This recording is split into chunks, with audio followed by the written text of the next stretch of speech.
You're listening to the 40 Fit Radio podcast, dedicated to the 40-plus community. Join us as we discuss the truth about fitness and health using science, reason, and the experiences of our host and content experts. Welcome to the 40 Fit Nation.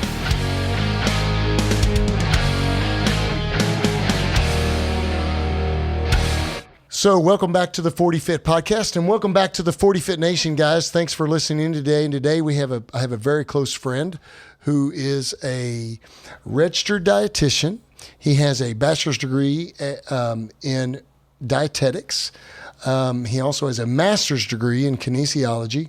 He's a starting strength coach, and he is the head of nutrition for Starting Strength Online Coaching. Has put together their nutrition program. And thanks for being here, Robert. It's great to have you. This is Robert Santana. Thank you for having me, Darren. You bet. So today we're going to talk a little bit about nutrition, and we're going to talk about how nutrition relates to the 40 fit or 40 plus population. And we're going to cover a bunch of different topics today, whether it be caloric value, nutrition, glycemic index, macros, all these different topics that you hear thrown around. But the number one key here that we want to have the listening audience get out of this is basically develop a simple construct when they think about nutrition. So let's first talk about, first of all, let's talk about the fact that I know you're writing a series of papers for Starting Strength, and so far you've written 2 papers. Let's talk about those first 2 papers, what they are. We'll go from the first to the second, and give us in a nutshell what you've written in that body of work. Sure. So Rip has basically asked me to write a series of papers on our position with nutrition. And the first paper I wrote, logically, was on calories, because everything pretty much starts with calories. Sure. And from there, the next paper was on body composition, because it's what do you want to do with those calories? Are you trying to gain weight, lose weight, maintain weight? And that really comes back to energy balance, which we can build off as we talk here. And then from there, I'm going to go into the macronutrients. So the next one will be protein, then carbohydrate, then fat, then micronutrients. So it'll be a total of 6 papers that collectively will, kind of give our stance on nutrition. Yeah, it's excellent. So let's talk about calories first, because there's all these different diets out there. There's all these different nutrition plans. There's a ton of, you see ketogenic diets, you see the zone, you see primal diets, you see the paleo diet, you see Mediterranean diets, you see South Beach. You've got all these different diets out there. So let's, in a nutshell, tell the listening audience what your general, for lack of better terms, nutritional guidelines are for the average individual that doesn't necessarily, you said it earlier, which was a good point. Some people are going to be on the side of needing to gain weight. Mm-hmm. They're underweight. So they're going to have probably a caloric excess or more calories in than they're burning out. Mm-hmm. Some people are going to have, let's just call it a net calorie balance or a net neutral calorie level, where they're not trying to gain weight or lose weight. Mm-hmm. And then there's some people that are going to need to have a net calorie deficit because they're trying to lose weight. So obviously the outcome matters. Right. For you, for an individual client, the outcome matters. Yes. But let's talk about the general model that you use for nutrition. Is it a macros model? How would you work with the average client or trainee that came to you, whether they be through nutritional counseling, one-on-one? Mm-hmm. They're not necessarily training with you. Right. Or maybe they're training with you and they also want to do nutrition. Mm-hmm. So let's talk about that. So ultimately it comes down to who you're dealing with. So if you're talking to a population of individuals that are training, for instance, let's say, since we both strength train, that's mostly what we deal with, we'll just assume that the person's lifting weights. Okay. So if the person's lifting weights, they're going to have to eat a little bit differently than somebody who's not, obviously, or even a runner per se. Okay. So the first thing you want to establish is this person wanting to gain muscle? Most of the time that is the case. In some cases, you might have somebody that used to train real hard and just trying to maintain where they're at. Some of the same principles apply, but the first thing you want to establish is the number of calories they need, right? So if I get somebody who's of normal weight, never trained before, and let's say they're at a good body weight to get strong, right? I just might figure out a nice baseline of calories. It's not going to push their body weight up too much, but not put them in a deficit either. Sure. Right? And then we'll start manipulating the macronutrients from there. Now, what are macronutrients? Let's just Right. for the listening audience. I know what they are, but Right. Okay, so what are macronutrients? It's a good question. So you want to start out by defining terms, right? It's kind of what we're taught back in college, right? We got to bring this down. Bring this down without drinking too much of this Weller Special Reserve. We've got to. It's going to be hard. This bottle will be gone. Yeah. We got to bring this down to a level that. Sure. That imagine that the average listening audience doesn't know what a macronutrient is. So let's start there first. So how about we just start with what a calorie is, right? Yeah, man. 1 kilocalorie, sure. Sure. So a calorie, when you look at a food label, it's with a capital C. That's the same as a kilocalorie when you're thinking about what is it? Heat energy. Okay. Right? Right. So it's the amount of heat necessary to raise a gram of water or an ml of water 1 degree Celsius. Right. That is the definition of a kilocalorie, which on your food label is spelled calorie with a capital C. So if it's calorie with a lowercase c, that's 1,000 kilocalories. Okay. Right? Okay. So that's just a random factoid that most of the people listening to this probably don't need to know. But, But it's an energy unit, basically. Yeah. It's an energy measure, and it's metabolic energy. Precisely right, yeah. Okay. So every time you do something, you perform an activity, you're expending calories. More importantly, every time you're not doing something, you're expending calories. Okay. Right? So your body runs as its energy source, just like a car runs on gas, or some trucks run on diesel, and some cars run on electric. Right. Your body runs off of calories. That's precisely right. Okay. So when you're sleeping, you're burning calories. Yeah. When you're sitting there talking to me, that's burning calories. Breaking down this whiskey is going to burn calories. Yeah. It's a metabolic process. Precisely right. So this is important to articulate because most people think of calories in terms of, I'm only burning calories, I'm exercising. And that's actually maybe 15 to 20, 25% of what you expend. Yeah, I read something the other day that was something like that the bulk of your calorie usage is based off the basal metabolic rate, your resting metabolic rate, and that exercise activity is so minimal in regards to how much more calories you really need that you can't even really consider activity level as a large gauge to determine your calories. I mean, obviously, if you're going to strength train, you need enough protein on board. Right. And we'll talk about that. But really, the key is you take your weight, your age, your height, your gender, right? And you find out what your basal metabolic rate is, your base rate of calorie need to maintain basic body functions. And that's the bulk of your calories, right? That's exactly right. Yeah. So, it's important to point that out because a lot of the time people feel like, I'm not exercising, I'm not burning calories. Yeah. And this doesn't apply to everybody, but we get a lot of clients like that. Yeah.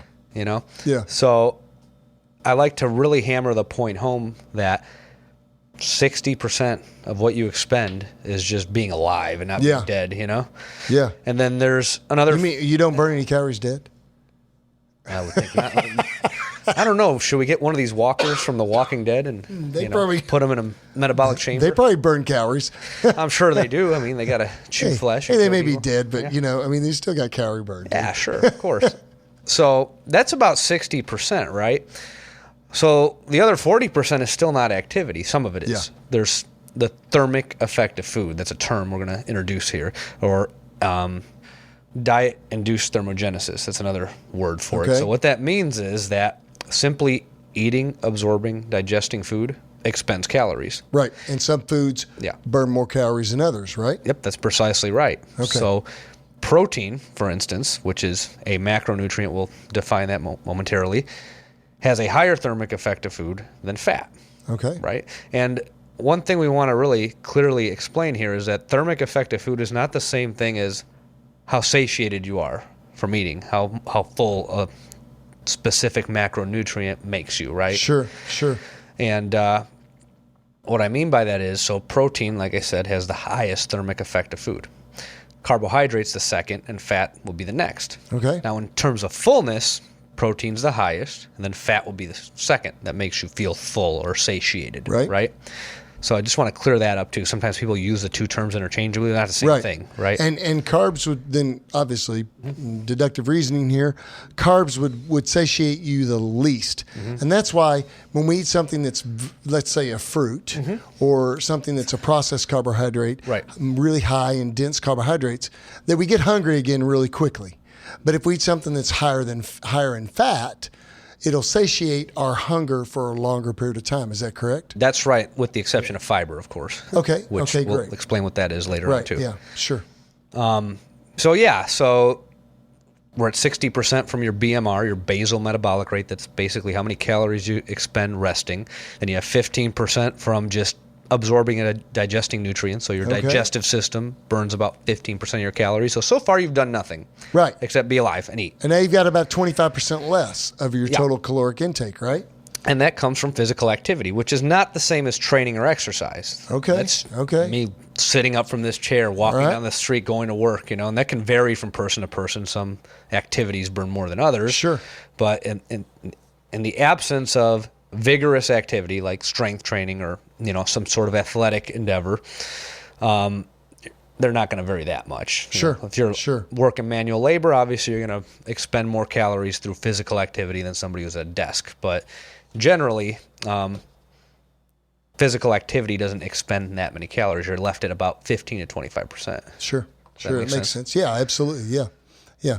So let's take someone who there's some things that our audience needs to understand here is that basically everything that you eat is made up of the macronutrients. We're going to talk about that in just a second. But your body has a energy system within it, several energy systems within it. But let's just say it has energy systems within it, right? For the sake of simplicity. And the energy unit that we use to measure that would be the kilocalorie or the calorie, big C. And different foods will burn at different rates and require different energy levels to burn them. And then you have the sustainable life energy level, which would be your basal metabolic rate, resting metabolic rate. And then you have the activity level that's added on top of that. So, most of our guys that are listening to this are 40 plus. A lot of the guys are 40 plus. Right. They're in their 40s and 50s and 60s. And as you know, our bodies basically begin to get a little bit more around the middle and so there's this concept of metabolic rate. We talked about the basal metabolic rate.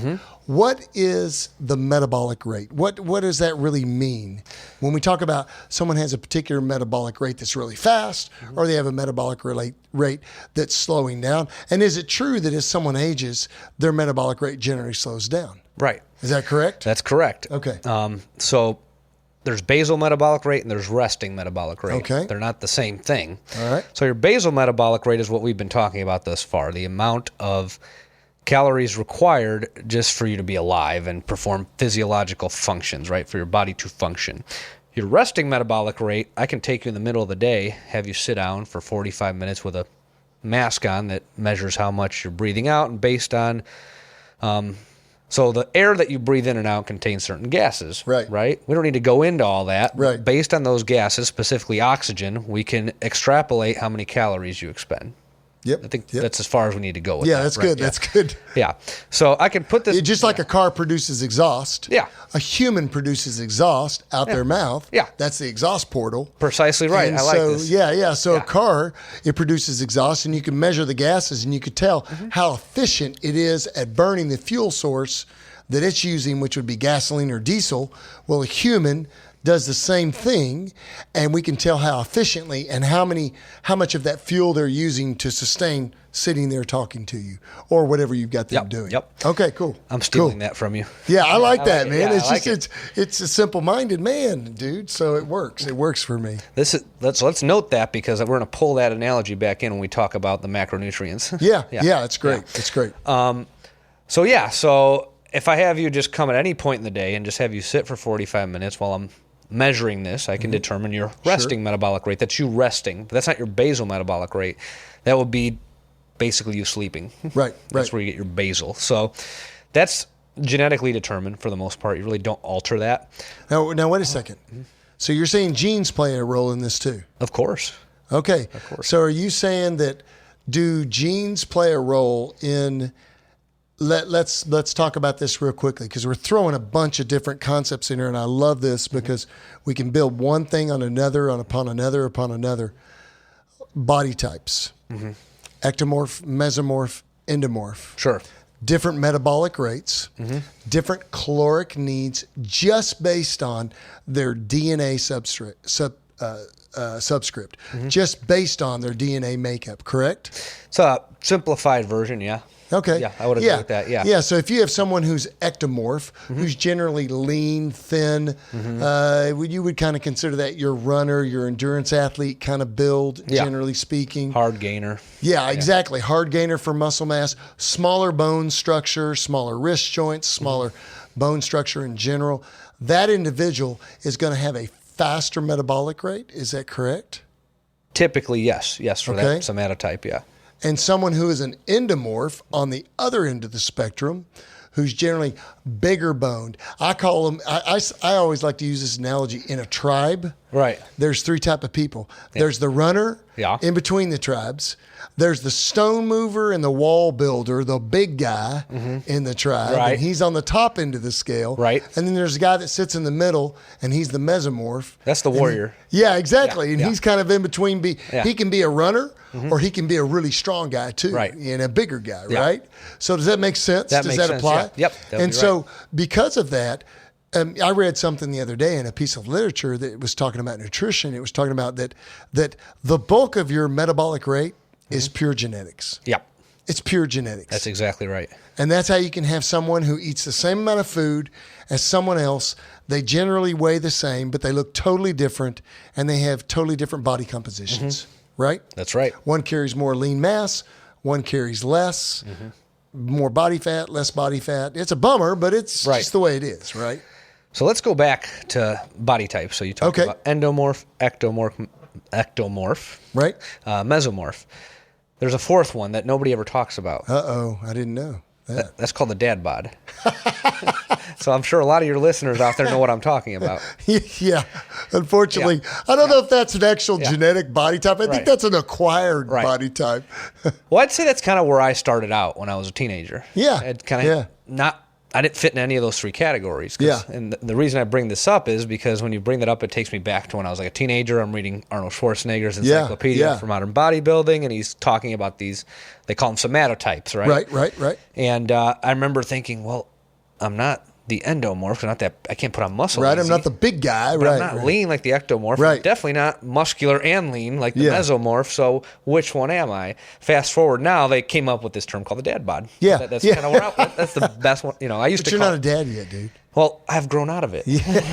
I had a dad bod without being a dad.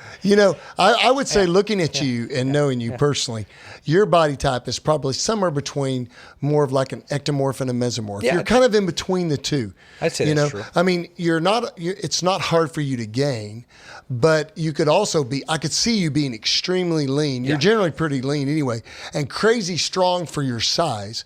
And so I could kind of see you being in between that ectomorph and mesomorph range, in that area. So, but so where were we in relationship? We were talking about genetics and metabolic rate. Okay. Basal metabolic rate is heavily predicted by genetics. Got it. And training could help you burn more calories throughout the day, so they call that total daily energy expenditure, TDEE. So let's talk about that. So TDEE, for those of you who have not heard this term, it stands for what I just said, total daily energy expenditure, and it's comprised of basal metabolic rate plus thermic effect of food, or diet-induced thermogenesis, plus physical activity. Got it. Those three comprise of TDEE. You can't really manipulate the first one. That's, pick better parents. Yeah. Second one, Bubba there. Yeah. Second one, there's some things you can do to, manipulate it a little bit, such as meal timing. There's conflicting evidence regarding, should I wake up and eat something, or does it really matter? Intermittent fasting and all these different concepts. But that's not the bulk of your calorie burn. No, and it doesn't influence the bulk of your calorie burn. So the third one is your physical activity. Right. And, right. you can throw in, you can split that up and do physical activity, then exercise, or however you want to look at it, but just moving the human body. Let's just call it that. Okay. Let's say that you are a professional swimmer, for instance, right? You're waking up, you're training for 3 hours, you're training for 3 to 4 hours in the afternoon. That's 7 hours of exercise. That could probably influence your metabolic rate by a lot. Right? Yeah, I mean, that's a third of your day. Yeah. That's a lot of time doing exercise activity. Yeah, so those guys, they are known to eat 6,000 to 10,000 calories. Right. And that, right. again, that's like Michael Phelps says he ate 10,000. Well, there might have been somebody who doesn't break down calories as well as he does, who maybe got away with 6,000 to be an Olympic swimmer. So this idea of, I'm going to introduce another term here, of biological variability is very real. And that basically means that for any given outcome that you're looking at, any characteristic, you're going to have differences across various individuals. Sure. So that's biological, so biology, think about biology, variability, variance, right? Sure. So how things vary. That's how you want to look at that. So I like to use it. I like to use that term because, especially in our industry, there's just a lot of misinformation out there. And growing up in this and reading all these magazines and watching, WWE or Arnold pumping iron, you think you're told. Man, I could look like that if I just do what he does. Yeah. Well, maybe not. Yeah. You're probably not going to be a good bodybuilder if you don't have really small joint spaces and large muscle bellies. Exactly. Yeah, I mean, it's just if you have small calves, genetically, you're probably not going to be a good bodybuilder. Exactly. Rip said that before, and it just makes sense. He was the first person to articulate this to me. Yeah. Because up to that point, I had bought into the scam, and I thought I wasn't doing the right program. Well, here's a great example. Today we were doing Olympic lifting when we were doing this coaches conference this weekend on Olympic lifting. We're doing kind of a continuing education series for our seminar staff. And, when you receive the bar for a jerk after a clean, movement, an Olympic clean, power clean or squat clean or whatever, based on how long your forearm is and how long your humerus is, some guys can just naturally receive the bar in a better position. I can't. I have a very long forearm and short humerus, and it makes it hard for me to put that bar on my deltoids. Right. I just can't get it there. I'm not changing that. Right. Unless I have I could have a forearm ectomy or a forearm something, I don't know what you would call it. Fusion or something. Forearm plasty. Yeah, just make up words. Yeah, forearm plasty or a lengthening procedure of my humerus, but I'm going to have a hard time changing that anthropometry. And so what you're basically saying is that there's this variance from individual to individual. And what I try to fight a lot of times with our listening audience is to buy into some product or idea that they're going to receive a particular outcome because someone else got it. Right, exactly. Because that might not necessarily be true.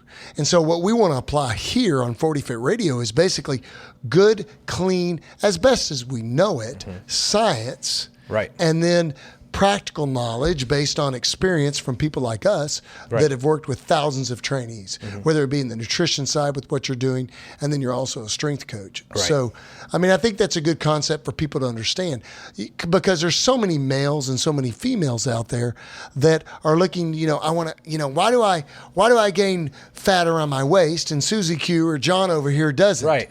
Well, it's some of that's pure genetics. Of course, absolutely.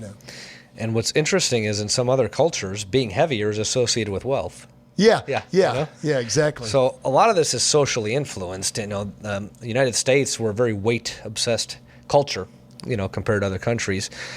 And, so, you're going to have one person who, when he was 10 years old, he was 200 pounds. Yeah. And he was, 5 feet? Sure. What's a 10-year-old's height, typically male? Yeah, exactly. High fours, low fives.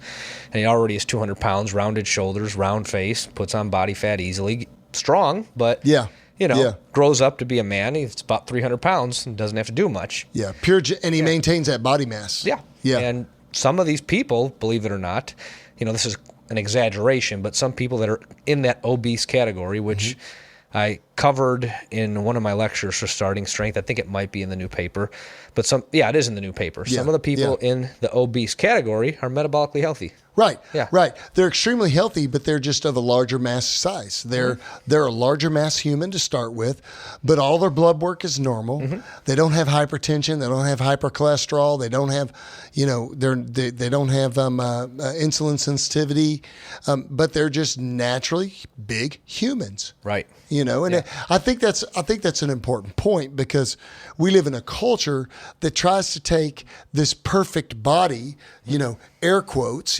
rips air quotes. Air quotes, yeah. This perfect body, and yet there really isn't a perfect body. I mean, there is a body, I guess, that we sometimes think is more attractive than others. Beauty's in the eye of the beholder, definitely, but the reality is that much of this is controlled by our genetics. It's true. And if people would look at Arnold Schwarzenegger the way that they look at Michael Jordan, we wouldn't have a lot of these problems and have a lot of these conversations, but we'd also be out of work too. So maybe so. Yeah, but definitely so. That's the thing. And for some reason in this specific sport or sports, because there's powerlifting, bodybuilding, weightlifting, it's been communicated for several decades that hard work is what does it. Yeah. And it's a combination of various factors, with genetics being the biggest one. Because then you get other guys, when you start talking about drugs, are like, oh, they just took drugs. And it's like, have you seen what that guy looked like as a teenager? Yeah.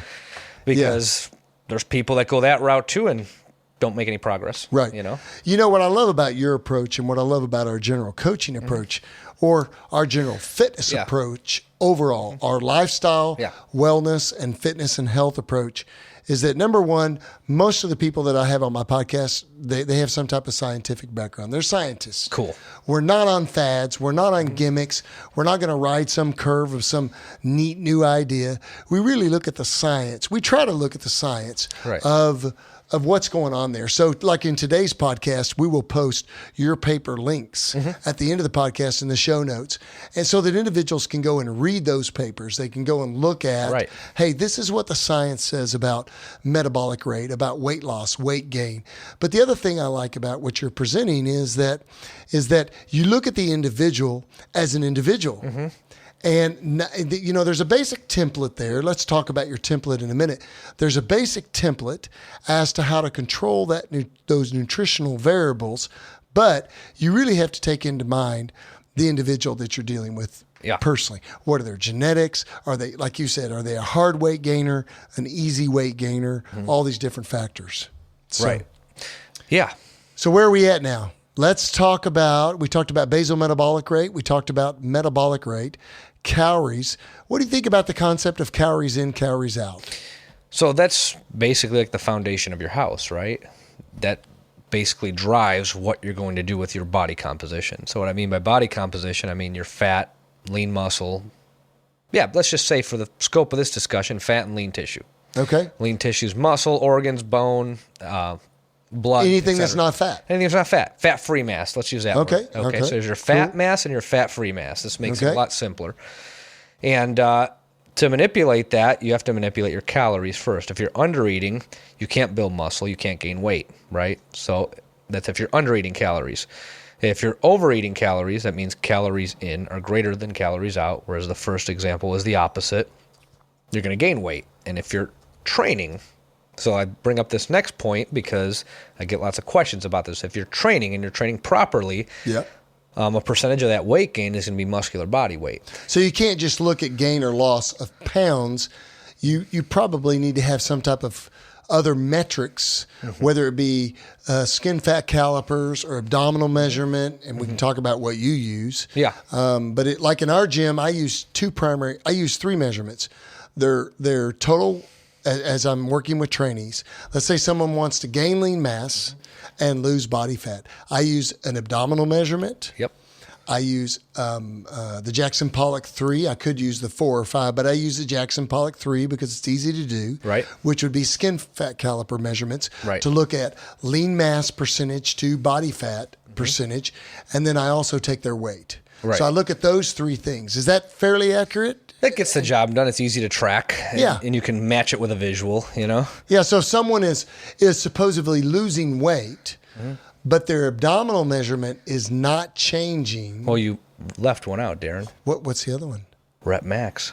Oh yeah, that's right. Yeah. If their 5 rep max Right. is gaining, that's a good thing, right? Yeah. That can explain what's going on with the other ones. Yeah, exactly. So if they're getting stronger, so what you can't look at always, and I think this is great for female trainees too, because they're so scale oriented, so weight oriented. What does the number say on the scale? Right. That what they don't recognize is I've got a trainee right now. She's 43, and she's not lost that much weight, but as I've measured and tracked her skin fat caliper body composition over the last 3 to 4 months, it continues to go down on the fat mass, up on the lean mass, and her abdominal measurement's getting smaller, but her body weight has really not changed that much. Yep. I don't care because everything is going in the right direction. Exactly right. And so, it's sometimes looking at the devil's in the details. It's looking at the behind the scenes information, right? Yeah.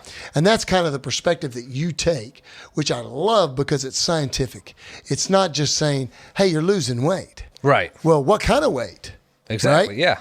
So are you losing body fat? Are you losing muscle mass? The one thing I see in my practice too, as a doctor of physical therapy, is I'll get patients all the time that have had a gastric bypass or a sleeve. Right. And they've lost a ton of weight, but a lot of that weight has been any muscle mass that they could have had. Of course. It's just gone. They can't even stand up from a chair without the use of their arms. Right. They're so weak. Have you seen that happen I have, yeah. in nutrition? Yeah. I have some friends that worked in bariatric surgery clinics. Yeah. Yeah.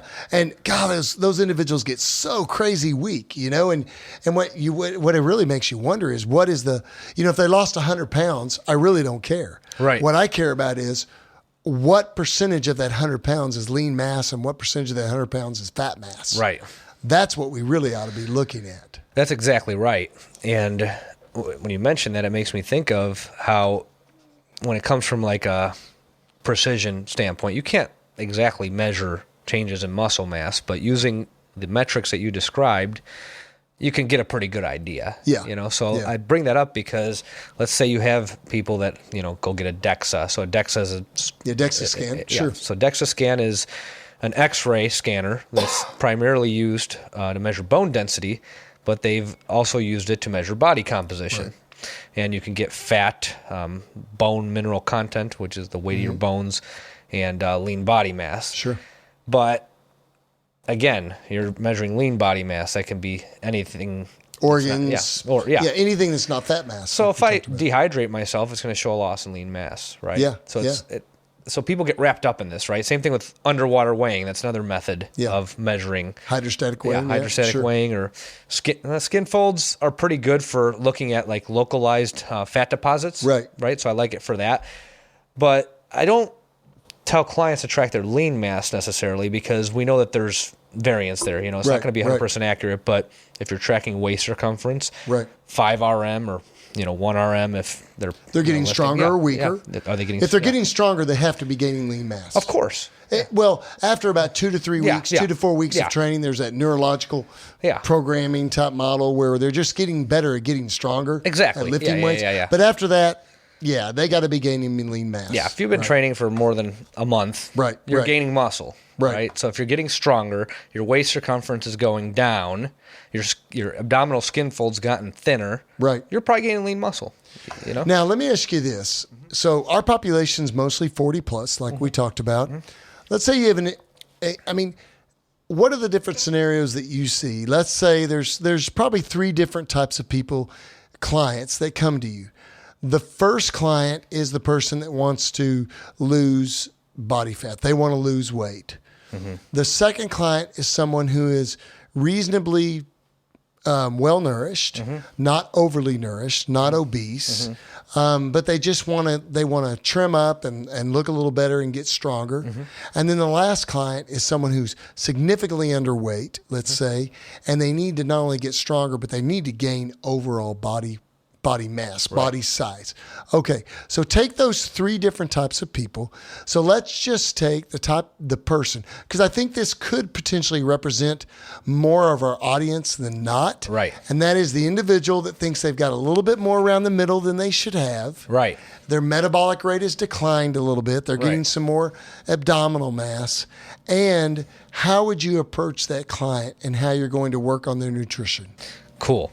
So I've had people in this category across all ages, but it's very common at this age group. So, we'll just stay there.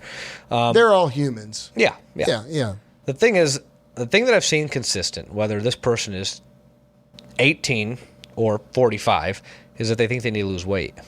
Right. You and I both know that's not the case. Right. So earlier I mentioned the term dad bod. There's another term, skinny fat. Yeah, absolutely. That's the same concept. No, I agree. Because you have to be a dad to have a dad bod, so just skinny fat. And this article I wrote, I pretty much said, let's do away with that term. You're not skinny fat, you're under-muscled. Yeah. Right? Yeah. So this person needs to gain muscle, but they're not underweight, they're not too skinny, so we're going to have them drink a gallon of milk a day? No. We're not going to do that. But we are going to take a look at what they're eating, and this is where we're going to introduce a concept of macronutrients, right? Right. So calories are going to be probably at maintenance in the beginning. So we're going to have basically a net neutral calorie level, meaning we're not going to give them more calories than they need, but we're not going to give them less calories than they need. That's exactly right. Okay. Yeah. And those calories are made up of the macronutrients. Mm-hmm. And what do you think would be what's the general best percentage of proteins to carbs to fats in that scenario? So let's first define what the macronutrients are, right? Yeah, that'd be good. We haven't done that yet. Yeah. We've been throwing these terms around, kind of alluding to this, thing, creating this anticipation. This is a huge. We could create a whole podcast on nutrition. Of course, yeah, easily. So it's a very deep subject. Yep. So, macronutrients. So this is a fancy biochemistry term, and refers to large molecules. Nutrient, or in some textbooks, if you're looking at a biochemistry textbook, they call it a macromolecule. Okay. Right? Yeah. Cool. So there's 3 major ones, and depending on the text, there might be a 4th. Yeah. We'll go into that. So the first one is protein. Then you have carbohydrate, and then you have fat, and then in some textbooks they consider alcohol a macronutrient. Right. Some do not. So let's start with protein, because most people who have lifted weights have been told they need to eat protein, quote unquote, or eat more protein. And we see all the protein powders all over the ads in the, fitness magazines. So protein is typically used, it's used for a variety of different physiological processes. You need it for structural integrity of your arteries, first of all. So there's scaffolding proteins that, allow your arteries to balloon out when blood passes through them. That also keeps them stiff so that they don't rupture when they balloon out. Yep. And that's a completely different subject that we're not going to talk about today. But just to kind of communicate, there's various proteins in the body. There's proteins in your hair, skin, and nails. But for the purpose of this conversation, we're going to talk about muscle proteins. Okay. Right? So when we build muscle, we increase our muscle proteins. So you have your actin, you have your myosin. We're not going to go into a big muscle physiology talk. And the sarcomere. Yeah, the sarcomere, right? Yeah, so you can increase the number of sarcomeres. Right. And this is, on the cellular level, this is basically how we, quote unquote, build muscle. So when you're lifting weights, you're breaking down muscle tissue. So when you break down muscle tissue, you build more muscle, you break down more muscle after a workout. So let's say you just trained, right? So this thing called muscle protein synthesis, right? That means you're synthesizing, you're building, right? That increases after a workout. That means you're building more muscle proteins after you work out. You're also breaking down more muscle proteins after you work out. So they both increase muscle protein synthesis, muscle protein breakdown. So how do you accommodate this to make sure that they adapt and grow larger? Well, you have to eat more protein than somebody who's not lifting weights and breaking their muscles down. Do you think that older individuals, I've read several papers that talk about muscle protein synthesis and the concepts of sarcopenia, which would be the sarcomere is that functional unit of the muscle, individual muscle unit. Cytopenia meaning less than or small or decreasing in size or decreasing in volume or number. Or functionality too. Or functionality, that's correct. So as we get older, we know that we lose muscle mass over time. Right. Biologically, after the age of 30, probably late 20s and 30s, we start declining in muscle function over time. So that means we're going to have less muscle mass. And since muscles are the things that allow us to actually be functional and move, they're very important. Yeah. What allows an older individual to stand up from a sitting position in a chair and do it on their own and not have someone help them so they can go into a nursing home is their muscles, right? Yep. So as someone ages, I've read several papers that talk about the fact that they don't synthesize as much protein based on the amount that they ingest, that they eat. So do you find that to be the case, that individuals that are older should have a higher protein intake than individuals that are younger, or is it about the same? That's precisely right. There's a lot of data supporting that, and I think you yourself and me myself working with this population, we've seen it. Yeah. They tend to need more protein to get better outcomes. And the story that always jumps in my mind was this professor that I knew in grad school. She said that she just fed her mom more protein and her hair started growing out more. And she was without her nails grew better. And without any exercise. Yeah. So, I mean, and this is an older adult who probably was eating some sort of protein throughout the day. Right. She wasn't a vegan or didn't have an eating disorder or anything like that, but just by upping her protein intake beyond what a normal person would eat, she was able to move around better. Her hair grew, her nails grew. And I've seen this in the nursing home setting. So I didn't mention this earlier. I was a long-term care dietitian for 4.5 years. Oh, cool. Very when I first became an RD. Yeah. And that was the single most difficult thing. And I worked in dialysis also, so I'll come back to that as well. So both of these populations, dying populations, basically. Yeah, they require a lot of protein. Yeah. So dialysis patients, for those of you who don't know what dialysis is, it's kidney replacement therapy. Right. So your kidneys have failed and you're hooked up to a machine that cleans out your blood for filtering you. Yeah. And that's a very catabolic process. So that means it breaks things down. Yep. And it's not anabolic at all. Yeah, so this is something for you to think about. These people, there's very little data in terms of exercise for these people.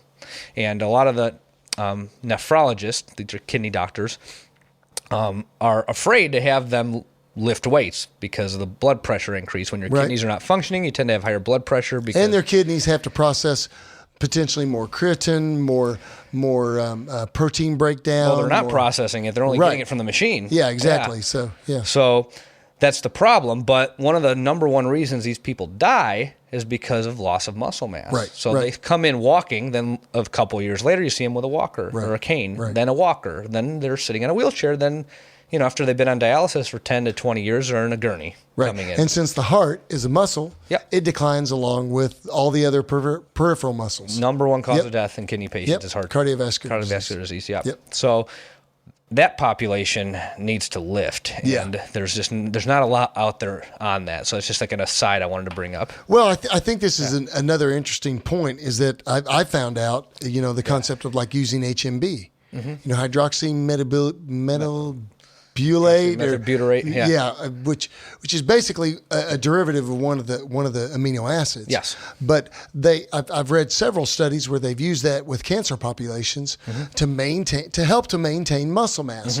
Because if you want to fight cancer, you increase lean mass, you increase muscle mass, and you drop the carbohydrate rate down, and you increase the fat and the protein intake. You almost put them into a ketogenic style diet because the cancer cells don't survive as well in that environment. Right. And so, but the problem is that the hard thing is getting people to accept this. Yes. Is to actually do this. Because when you're talking about weightlifting and you've got cancer, it's hard to do that. Yeah. But the idea here is we're trying to drive muscle mass, right?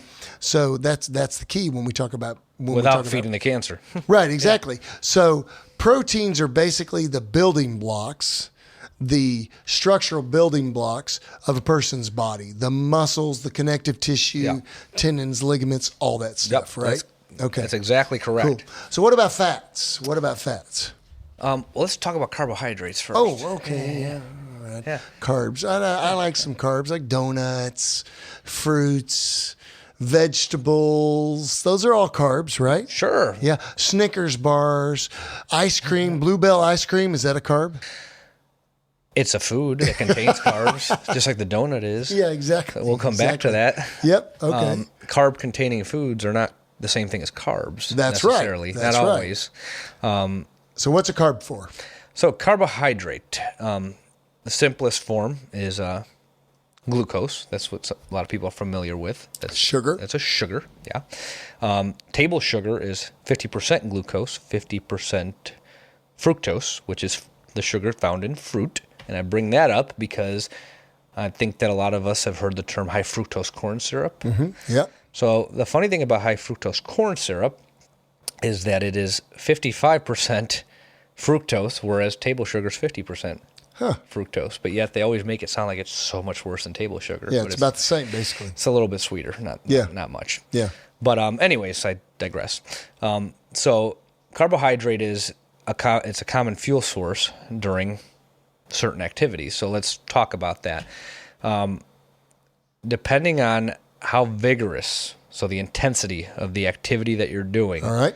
The intensity of the activity you're doing will dictate your need for carbohydrate and your need for fat. So we could go into fat.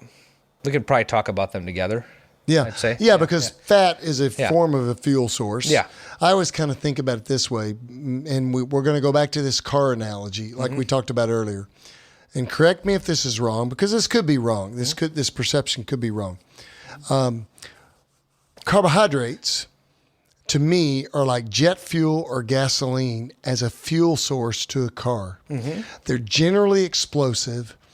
They have a faster burn rate, and they don't last as long. And so you've got to feed more of it to keep the machine going, okay?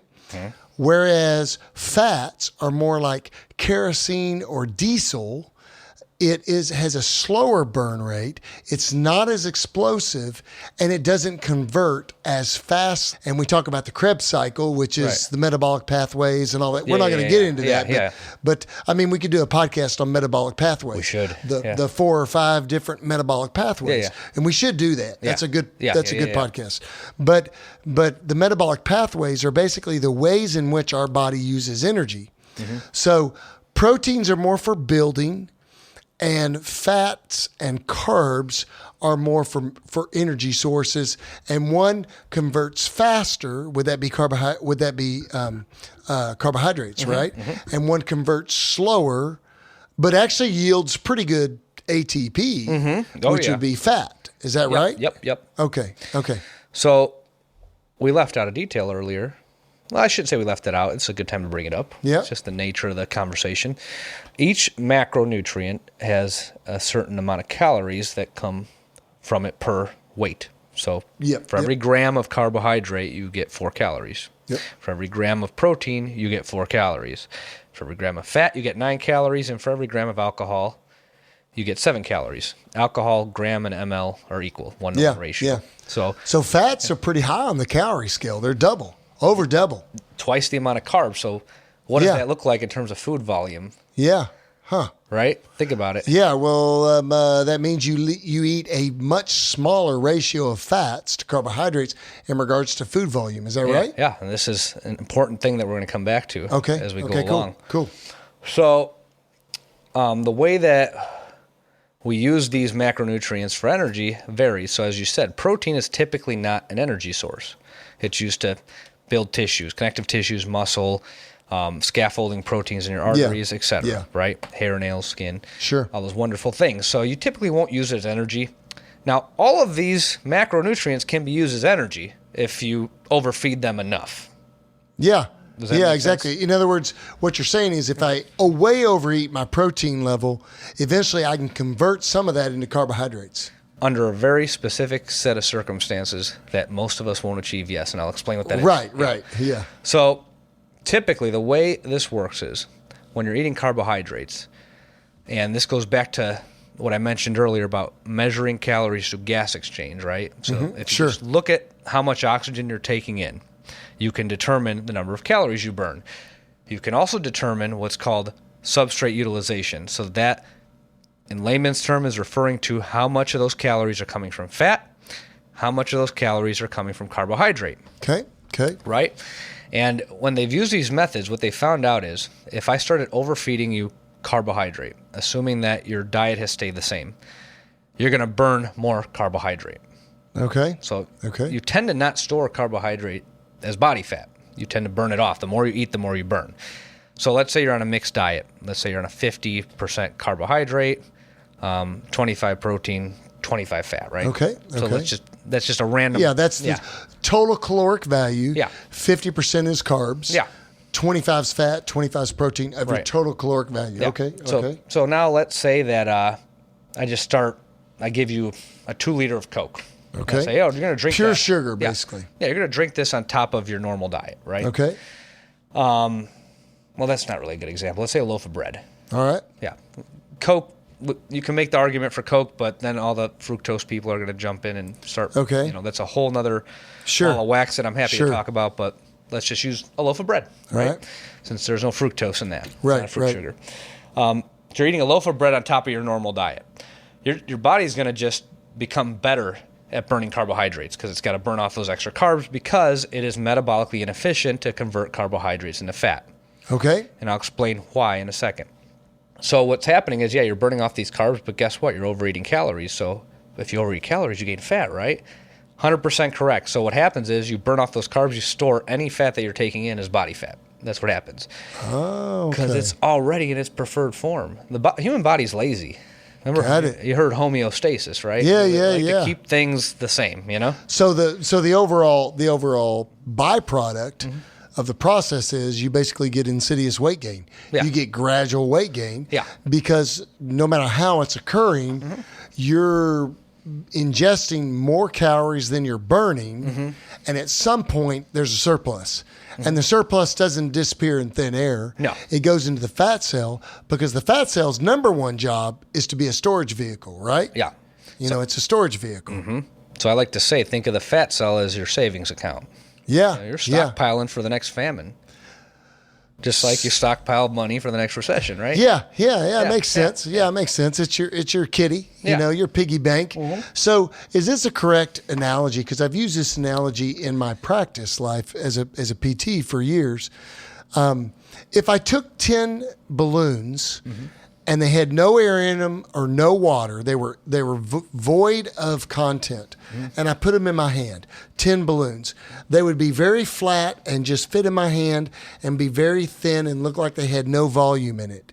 If I took those same 10 balloons and put, let's say, 6 ounces of water in each balloon, okay, or I filled them up with air, whatever, and I put those same 10 balloons in my hand, they would look 10 times the size of the previous balloons. But they're all still fat cells, and and it's the same amount of fat cells. Is that correct? That's They're correct. just full of content. Yes. They're full of foodstuffs. Yes. Is that a good way to view fat in our bodies? Yes. So we don't actually add fat cells, do we?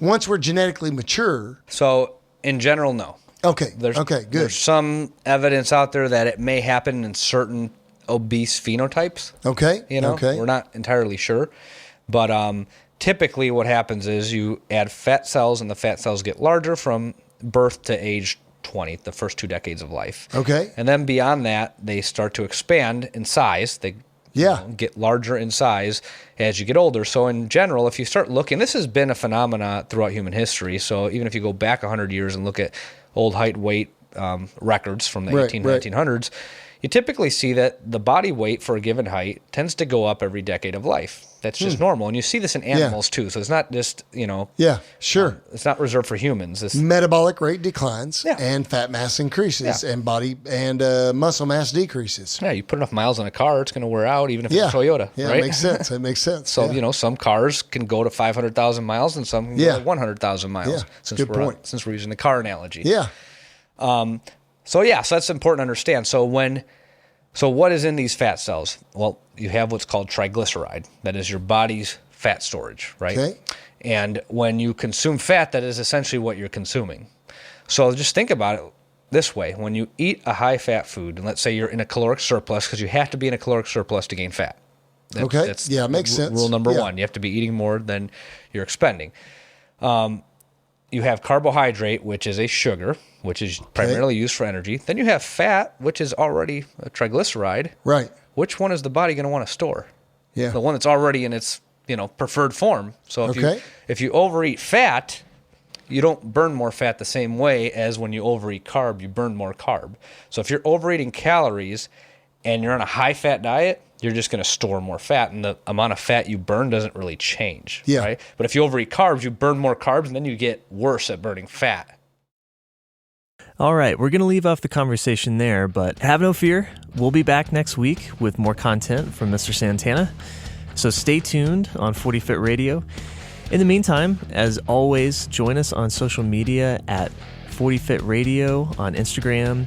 Go to Facebook and join us, the 40 Fit Masters community. If you got any nutrition questions, drop us a line there. And of course, don't forget to check out the show notes at 40fit.com. Thanks again for joining the 40 Fit Nation. I hope you're having a great start to the new year in 2019. We'll see you next week.